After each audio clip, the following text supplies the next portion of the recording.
Le débat ivoirien. Le débat ivoirien.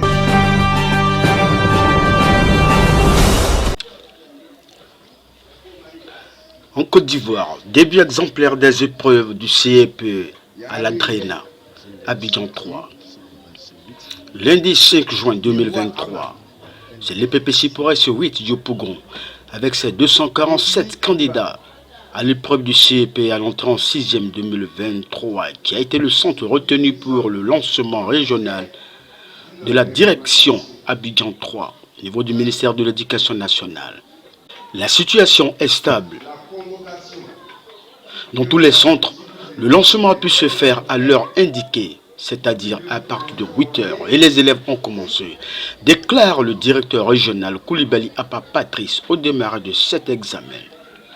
Procédant ainsi au lancement des épreuves en présence du représentant du maire de la commune de Yopougon et des autres administrateurs.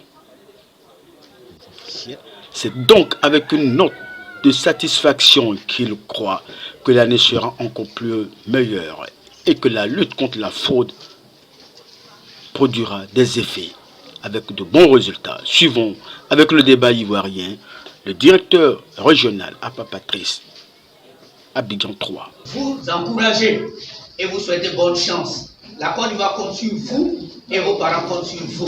Vous avez compris? Mais on ne doit pas tricher. Parce que vous êtes intelligent. Allez, bonne chance.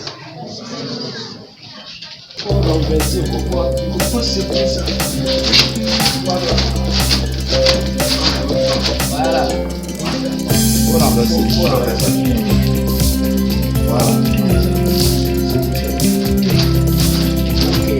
L'enveloppe fait comment?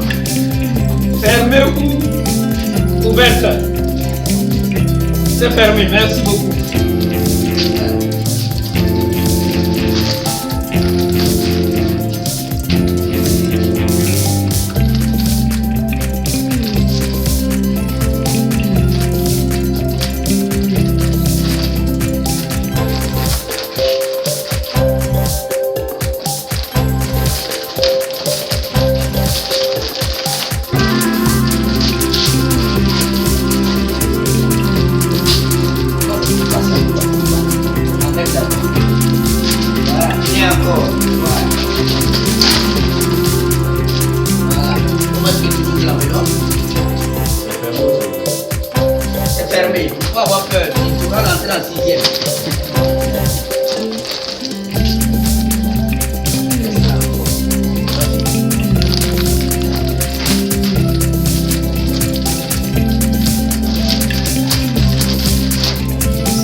Merci beaucoup. On va déplacer. On peut partir sur là, dans les salles. Vous gardez ici, quand on va sonner, on va ouvrir jusqu'à la réception.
Aliapa Patrice, directeur régional de l'éducation nationale de l'alphabétisation à Abidjan 3. Alors, vous venez de lancer les épreuves du CPE. Quel est le point de la situation actuellement? La situation est calme. Et dans tous les centres, le lancement a pu se faire à l'heure indiquée, c'est-à-dire à partir de 8 heures. Et les élèves ont commencé la composition pour l'examen du CPE de l'entrée en 6e session 2023. Au niveau de la direction régionale, nous avons 42 868 candidats répartis dans 138 centres. Et le centre dans lequel nous avons fait le lancement régional, nous avons 247 candidats. Les matières d'évaluation sont les suivantes: l'éveil au milieu, l'exploitation des textes, la dictée et l'après-midi les mathématiques. Et à l'occasion de ces épreuves, quel est votre message dans le cadre de la lutte contre la fraude? Le message il est constant, c'est celui qui est dicté par Madame le ministre, c'est de faire en sorte que nos examens soient propres et que les résultats reflètent le niveau réel de nos apprenants. Et pour ce faire, l'accent est mis particulièrement sur la lutte contre la fraude. Et nous avons dit aux enfants qu'ils sont intelligents. Les enseignants ont fait le travail qu'ils devaient faire au cours de l'année. Ils leur ont donné le savoir attendu. Et il est question pour eux de mettre sur papier ce qu'ils ont retenu au cours de l'année scolaire. Et nous savons qu'ils sont superbement intelligents. Ils doivent se faire confiance. Alors, est-ce qu'il y a des mesures particulières que vous avez mises en place pour intensifier la lutte contre la fraude? Oui. Au niveau de la direction régionale de Abidjan 3, nous avons augmenté le nombre de superviseurs, non seulement de la direction régionale elle-même, et nous avons autorisé les IEPP à aussi désigner des superviseurs dans les différents centres.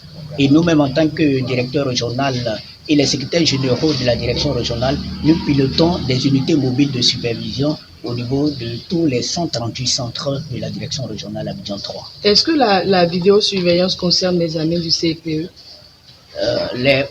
Généralement, le projet UAWE qui instaure la vidéosurveillance dans nos établissements, il est beaucoup plus présent dans nos établissements secondaires. Au primaire, cette installation est faite au niveau des IEPP elles-mêmes. Donc au niveau du primaire, à part quelques établissements privés qui ont des installations de vidéosurveillance, au niveau du public, ce n'est pas encore totalement vulgarisé. ECO a édité des numéros verts qui sont aussi affichés dans les salles de classe afin que s'il y a des situations de fraude, que l'enfant soit capable d'informer ses parents pour qu'on puisse appeler ces numéros verts-là pour attirer l'attention des responsables que nous sommes afin de pouvoir endiguer cette fraude-là. Monsieur le Draina, nous constatons que les élèves sont en tenue d'école. Par le passé, c'était en civil. Alors, à quoi répond ce changement? Pas véritablement. C'est l'évolution qui a fait que les enfants ont tendance à ne plus se mettre dans la tenue scolaire. Sinon, elle a toujours été obligatoire parce que l'examen est la suite logique des enseignements qui sont donnés. Nous ne sommes pas encore en fin d'année. Et pour couronner la fin de l'année, l'élève doit pouvoir venir en tenue scolaire. Et pour la direction régionale, nous avons pris une note de service qui informe tous les inspecteurs de l'enseignement préscolaire primaire, les chefs d'établissement, les directeurs des études, pour leur dire tous les candidats officiels doivent être en tenue scolaire pour les examens de fin d'année. Au niveau de la direction régionale Abidjan 3, nous pensons que nous devons pouvoir faire mieux que l'année dernière. Avec les conditions qui sont mises en place en termes d'enseignement. Cette année, l'école a fonctionné correctement. Il n'y a pas eu d'interruption due à des grèves ou bien à des arrêts de travail. Donc, logiquement, les enseignants ont donné les quantum horaires qu'il fallait aux enfants et nous devons nous attendre à des résultats très acceptables au niveau de la direction régionale.